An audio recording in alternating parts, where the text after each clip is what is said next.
My anger got the better of me. My anger ran away with me.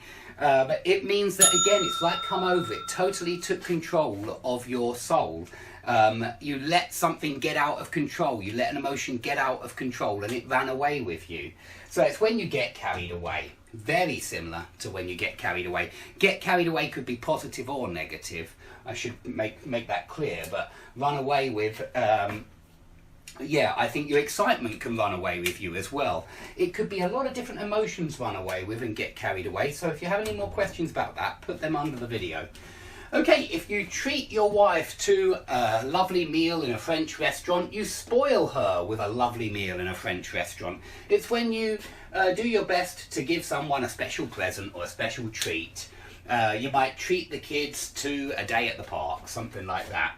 And if you're out going to lots of nightclubs and bars, you might start at a restaurant and then go on to another place. That's how we use this one. When you have a list of places that you're going to go to, a number of places, and you start at the restaurant and then you go on to the cinema and then you go on to the nightclub and then you go on to the bar, whatever.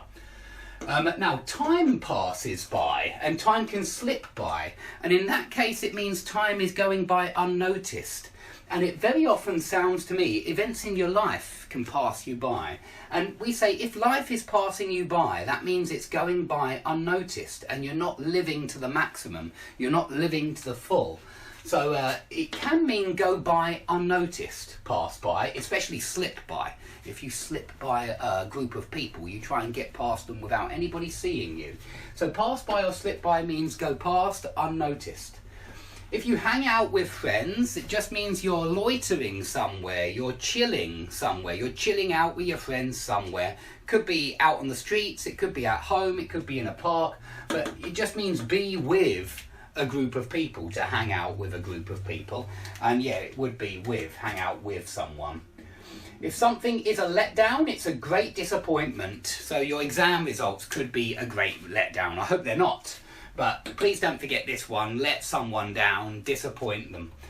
If you call in on friends or drop by friends or pop round friends or swing by a friend's house or swing round a friend's house, all of them mean go and pay a flying visit, basically. All of these mean pay a flying visit.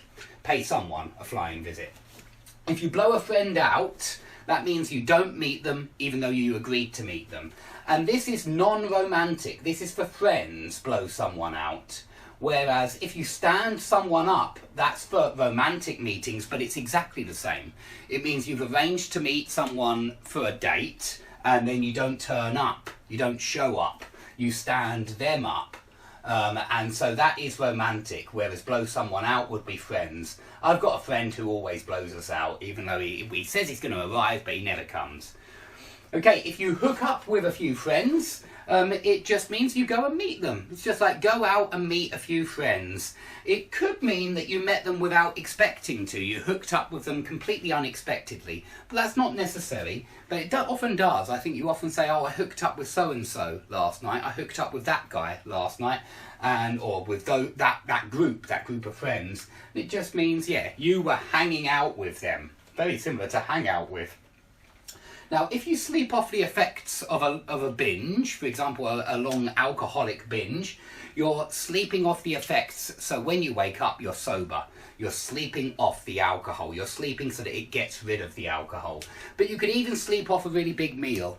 If you're feeling really fat after the meal and you decide to sleep it off, it just means sleep so that when you wake up in the morning, you feel normal again. You've digested all that food. If the bar turns you away, that means they don't let you into the bar when you go out to go in. When you expect to go in there, they say, nope, you're not coming in. Maybe there's too many people inside. Maybe there are too many people inside and they turn you away. But they can turn you away for any reason at all. It doesn't matter. It just means that they don't let you in when you try and go in. You might have a friend who comes to your house, but you don't like him and you turn him away. Yeah, so you can turn people away as well. If you roll up at a nightclub late, that means you roll up, you turn up, you show up later than expected. If you are getting into windsurfing, that means you've just become interested in that hobby. So we use this get into for hobbies that you just start becoming interested in. If you shoot off or dash off or head off or set off, it means you go, and you go very quickly. You haven't got much time, and so you have to shoot off. So in the last phrasal verb lesson, I had to shoot off because I had a lesson, and I'm afraid that was the only time that I could have done that lesson, and so there was no chance of me doing it at some other period of time. Okay, if you hang about, if you say to someone, hang about, hold on, both of them mean wait, okay? Hang about also means wait. It means, wait a second, hang about. And it's used with an exclamation mark because it's an imperative, it's an order. Now, if your nose is bunged up or blocked up, I think this one is health.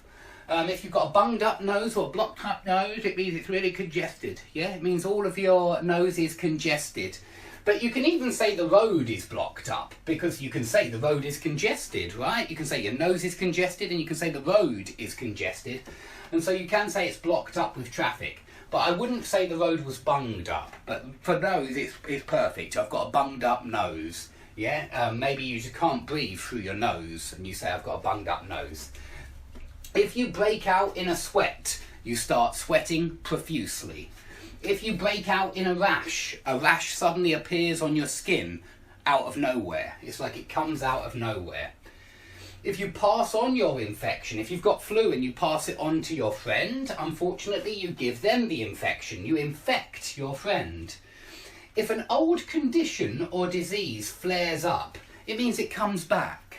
So this is for when it's the return of a disease, or the return of flu, or could be the return of any kind of condition that you've suffered from in your life.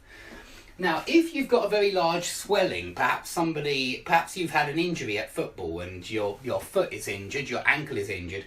My foot a few months ago swelled up. Yeah, it got really swollen. It swelled up to it was really massive. And the swelling didn't go down until about 2 weeks later. So it stayed with me for a long time. And that just means the swelling reduces in size. Now, if an injury, if a large cut heals over, that means it gets better. You get a scab first of all, and then over time that comes off. So I very often get cuts when I'm playing football again, and it's because we play on AstroTurf, and it takes a little while to heal over, usually about a week. Now, if you drop off or nod off or doze off, all of these mean sleep. In fact, I'd say they mean fall asleep. There are certain nuances here, because it seems to me that you nod off usually for a short time, whereas drop off sounds quite quick to me. He dropped off, he fell asleep, whereas he nodded off. It sounds like you're going to have only a nap, a small nap. And if you're dozing off, I think that usually happens in the morning, where we usually use the word doze in the morning, having a doze. And yeah, you just doze off for a few more minutes before you have to get up. Now, if something builds up, it increases or gets stronger. So you can build up military forces on the border, but you can also take vitamins or vitamins. How do you pronounce that word? I'm not sure. I think one's American, one's British. But if you take vitamins, vitamin supplements, I don't, but some people take vitamin supplements to build themselves up, to make themselves stronger, to make their body stronger. Personally, I don't like vitamin supplements. Now, if some exercise really takes it out of you, that means it really knackers you out. It really tires you out. Look at these phrasal verbs down here. But you could also say this about a course of medicine, some treatment. You might say that medicine really took it out of me. For example, chemotherapy really takes it out of the patients. Yeah, the patients look really, really worse for wear afterwards. They look really sick after having this particular medicine. So it takes it out of them. It destroys the body. If something knocks you out, this is probably an anaesthetic. Hopefully the anaesthetic will knock you out. It will make you pass out. It will make you black out. So it knocks you out, it means it puts you to sleep. And a boxer can knock out his opponent if he gets a good punch in. So wear someone out, wipe someone out, knacker someone out, tire someone out, and do someone in all mean make somebody really tired. So it's normally exercise that does this to you, but it could be medicine as well, which is wearing you out. It could be the disease which has done you in. Okay, if somebody is burnt out, this is usually used as an adjective, and it's normally used when it's